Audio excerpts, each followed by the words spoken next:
U zadnje vreme je veoma popularno da se priča o manipulatorima i manipulacijama.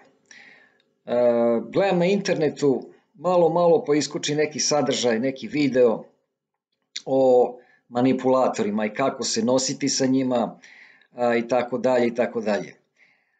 Ali niko nije objasnio, barem nisam naišao na takav video i na takav sadržaj, niko nije objasnio šta je u stvari manipulacija, koja je definicija manipulacije i da vidimo neki konkretan primer da ljudi nauče, naravno oni koje to zanima, šta je to u stvari manipulacija i da znaju da prepoznaju manipulaciju. U ovom videu ću vam objasniti prvo definiciju, neku da kažemo moju definiciju manipulacije, a onda ćemo kroz par primjera pokazati kako to zapravo izgleda u praksi. Tako da ćete posle ovog videa lako moći da prepoznate eventualne manipulacije u budućnosti, ali i one radnje koje vam je neko činio u prošlosti, a vi niste bili svesni da su to u stvari manipulacije. Manipulacija od engleske reči manipulate. Manipulate sinonimi za to su handle ili manage. Što to otprilike znači upravljati nečim, kontrolisati nešto, rukovati s nečim u tom smislu. Dobar primjer je recimo kad upravljate automobilom ili nekim vozilom ili nekim teškim mašinama, još bolji primjer. Znači vi imate bager ili buldožer. Sad obratite pažnju, to je velika mašina, teška mašina. I čovjek bi pomislio da tu treba mnogo snage da bi se upravljalo takvom jednom ogromnom moćnom mašinom. Međutim, ona ima hidrauliku, ima volan i sadašnje mašine imaju sve na dugme. Znači, poenta manipulacije, znači vi manipulišete nečim velikim. Poenta je da vi tim buldožerom ili velikim kamionom upravljate sa lakoćom. Znači, manipulator sa lakoćom upravlja nekim. U ovom sad slučaju postoji manipulator mašine i on sa lakoćom upravlja tom mašinom, ali mora da zna kako. Znači, manipulator ima znanje. Manipulator nije glup. On poznaje tehniku i način razmišljanja i način ponašanja onoga čime on upravlja. U ovom slučaju to je sad manipulator neke naprave ili mašine ili tako dalje. To sam čisto rekao kao neki primer radi boljeg shvatanja. Znači on taj vozač recimo kamiona, on sa relativno malo napora, to obratite pažnju, to je sad bitno, sa relativno malo energije i napora, koristeći svoje znanje i veštinu, on upravlja nečim što je veoma moćno i upravlja sa mnogo većom energijom nego koliko mu treba energije da bi upravljao sa tom velikom energijom. Tako vam je i u životu, u braku, u ljubavnim odnosima i tako dalje, jer vas taj segment zanima, naravno, o manipulatorima. Koja je definicija manipulatora i manipulacije? Manipulator je čovek, partner ili potencijalni partner, koji uz relativno malo energije svoje utrošene za manipulaciju, radi tu manipulaciju koja je u stvari upravljanje. Manipulacija je upravljanje nekom drugom osobom zarad postizanja nekih sebičnih ciljeva, aj tako da kažemo, zarad postavljanja samog sebe, tog manipulatora, u što povoljniji položaj u odnosu na tu drugu osobu i uzimanje od nje velike količine energije. To je cilj manipulacije i to je manipulacija. Znači, manipulacija je neka aktivnost sa ciljem uzimanja što više energije nekome.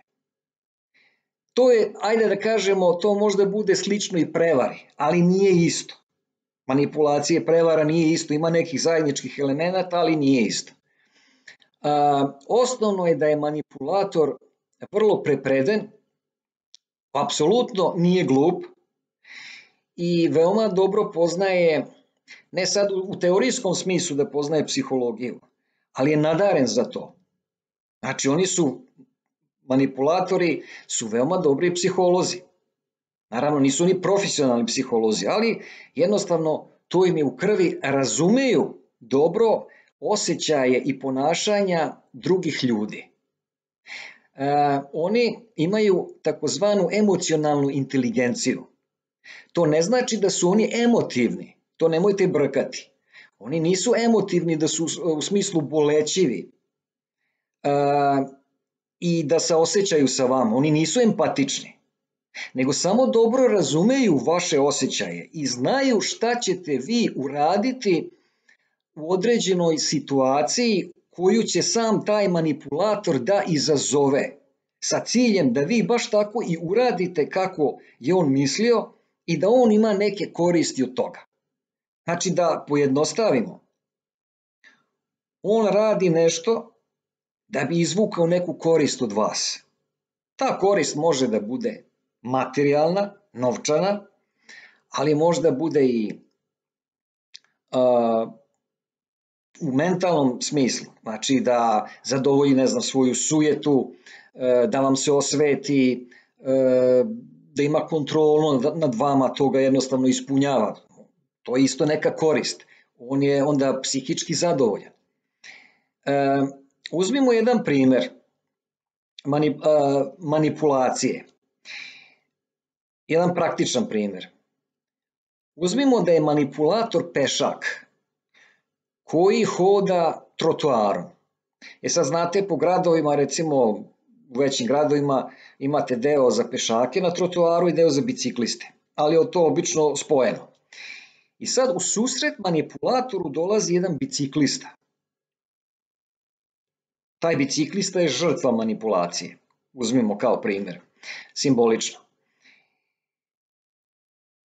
Taj manipulator, pešak, on sad iz čiste zabave hoće da napravi neki gaf, da izmanipuliše biciklistu, da ovaj ili padne, ili da utroši puno energije, ili da se preplaši. I onda će taj manipulator da likuje. Znači, on će tu izaći kao neki mentalni pobednik u bilo kom smislu. Šta on napravi?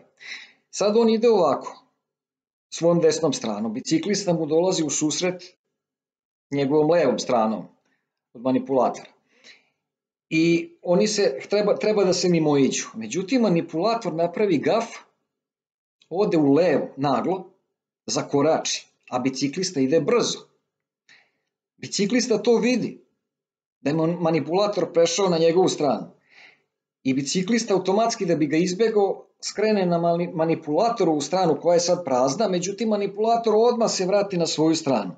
I biciklista ide pravo na njega. Biciklista, pošto ide brzo, nema nešto mnogo puno prostora. Vraća se, pokušava da se vrati ponovo na svoju stranu, međutim zbog velike brzine on gubi kontrolu nad biciklom i verovatno pada. Ili ako i održi kontrolu i nekako prođe, preplaši se. A to je manipulatoru i bio cilj. Da uzme, na bilo koji način da uzme biciklisti energiju. To je, shvatite, kao jedan simboličan primjer. Šta je sad tu manipulator uradio? Iz svoje perspektive i svoje vizure manipulator je išao peške i išao vrlo sporo. On je stabilan. On ima pregled situacije. Dok biciklista ide relativno brzo i ne može tako brzo da reaguje ako mu nešto iskrsne. Pešaku ako nešto iskrsne, ukopaće se u mestu, neće puno utrošiti energije. Ovaj biciklista ide brzo, ako mu nešto iskoči, pas, mačka, pešak, on mora da skrene negde i verovatno će da padne. Isto tako neko ako dolazi motociklom ili kolima ide još brže, isto nema prostora za manipulaciju.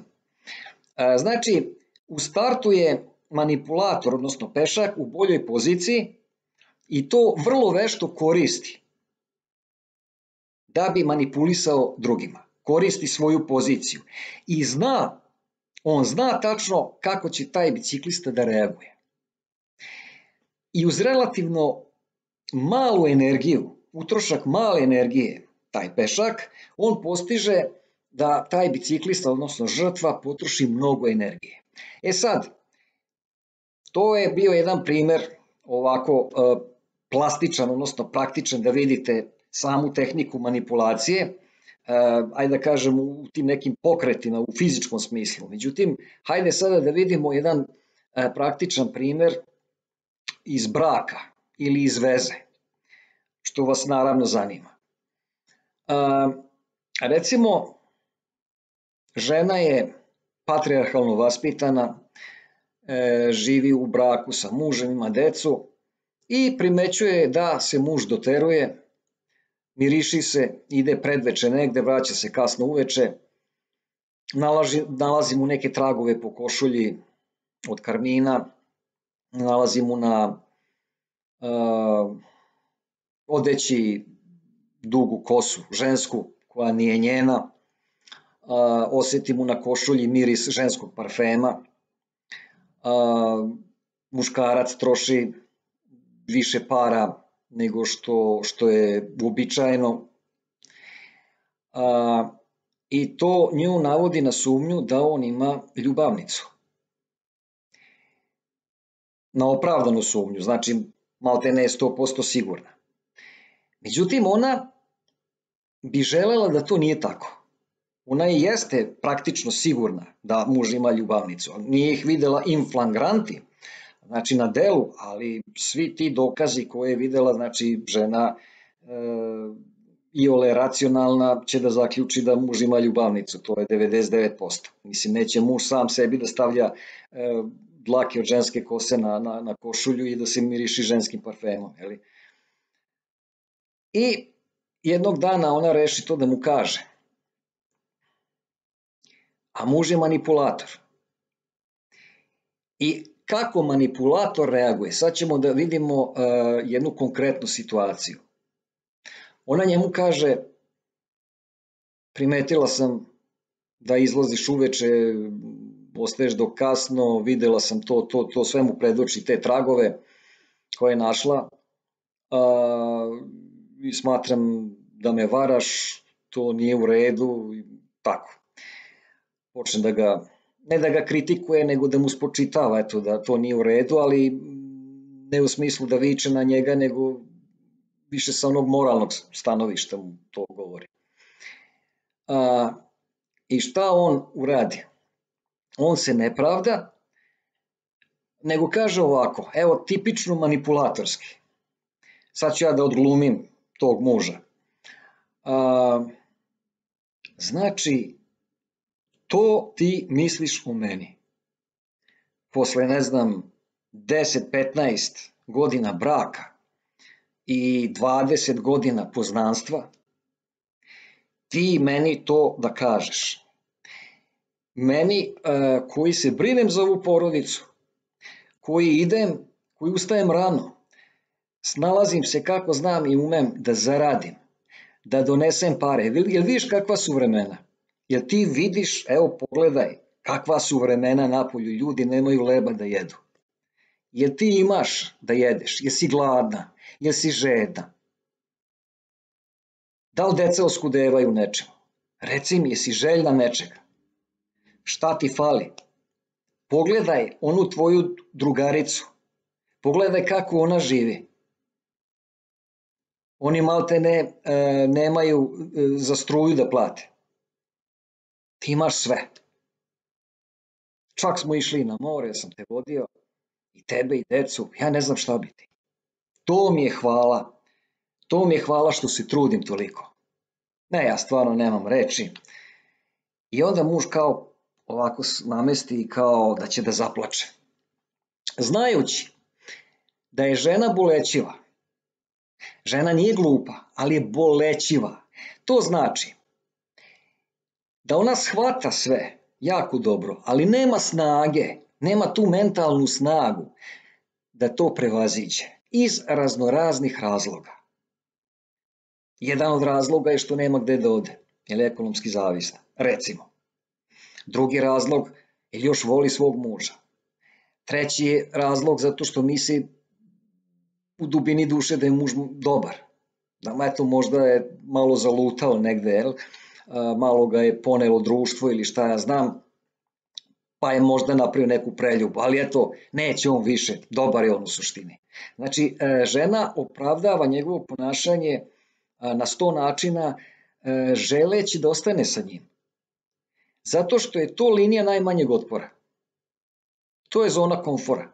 Ona će da pritrpi to njegovo švaleranje, zato što je muž opet na neki način nešto pruža. I sad muž se napravio kao manipulator, on se uvredio što je ona to uopšte pomenula. I rekao je, pa ti znaš kakav je moj posao. Ja se bavim biznisom. Ja moram da izađem uveče sa ljudima, pa ne mogu ja da sedim kući uveče da propuštam poslove. Poslovi se sklapaju uveče po restoranima, po kafićima, sedim sa poslovnim ljudima. Bože moj, tamo naiđe i žena od nekog mog poslovnog partnera ili žena koja je sama vlasnica neke firme, ja moram s njima da pregovaram, moram da ugovaram poslove, mora da se popije nekad nešto, da se pojede, da se ode u restoran. To za tu dlaku što si našla. Bože moj, možda sam se samo pozdravljao, pa sam se onako prijateljski zagrlio, pa otpala dlaka. Isto tako i za Karmin, slučajno se očešao, ili kad smo se ono zagrali prijateljski, ostalo je od parfema tog ženskog. To je, ništa ja s njima nisam imao. I sad žena razmisli malo, pa kaže ima logike, moguće da je tako ko što kaže. Nije isključeno da nije. Mislim, u praksi gledano, vrlo je verovatno, 90% je da se muž švalera. Ali se žena uhvatila za tih 10% ili odgovara da tako misli. I muž to zna. I on se onda pravi uvređen i jadan i onda se situacija preokreće. Sada žena počne njemu da se izvinjava. Pa kaže, jao, pa dobro, izvini, nisam tako mislila, eto, ne znam šta mi je bilo, ne znam, nešto sam nervozna u zadnje vreme, ne znam, valjda zbog promene vremena ili šta, izvini, molim te, evo, šta hoćeš da ti skuvam za večeru, šta ti najviše voliš, napravit ću, ajde, neće se to ponoviti. I sad šta je tu manipulator dobio? Pa dobio je prolaz za dalje svoje manipulacije, za dalje svoje izlaske švaleranja, da ga žena ne pita ništa. Izmanipulisao je, znači sa malim utroškom energije svojim. Manipulator je izmanipulisao ženu, suprugu, i dobio je neke benefite, ostvario je korist u smislu da će mu ona biti još privrženija, da će ga slušati sve što on kaže i da mu neće praviti nikakve probleme u njegovom daljem pohodu ka osvajanju drugih žena i, da kažemo, momačkom načinu života. Znate, onu izreku kaže, oženjen sam kao momak živim. Eto, to je bio jedan primer samo manipulacije. Taj muž je veoma dobro potkovan, psihološki, prirodno mu je urođeno eto, da zna šta drugi misle i zna kako uz minimalnu energiju da napravi neki gaf, aj tako da kažemo, to je manipulacija, odnosno gaf, da glumi. Znači oni su dobri glumci. Da odglumi nešto, da je on povređen, zato što zna da je njegova žena bolećiva, empatična, neću da kažem naivna, ali sa malo energije, nema snage jednostavno ona da tu nešto promeni. I više odgovara da veruje tome što je on rekao. I on to zna. I što kaže, sa malim prstom, kad on pomeri mali prst, ona leti oko njega. To vam je kao u aikidu. Kad neki krupan čovjek od 100 kila napadne nekog vrhunskog znalca aikidoa koji ima 50-60 kila i krene ka njemu. Taj znalac aikidoa sa jednom rukom izmanipuliše tog krupnog čoveka, koristeći njegovu energiju i njegove pokrete tog krupnog čoveka, izmanipuliše ga i sa lakoćom ga baci na pod. Znači, koristeći tuđu energiju, on izmanipuliše kako on želi da bude. Znači, manipulacija nije ništa drugo do korišćenje situacije u najboljem smislu i sa najmanjim trošenjem samog sebe, postizanja što boljih rezultata za nas. To je manipulacija. Eto, nadam se da sam vam nekako praktično i plastično dočarao kroz primere šta je manipulacija, a i napravili smo neku definiciju. Tako da će vam sad biti lakše da prepoznate da li je neko manipulisao vama u prošlosti, da li neko sada manipuliše vama i da se čuvate manipulacije u budućnosti.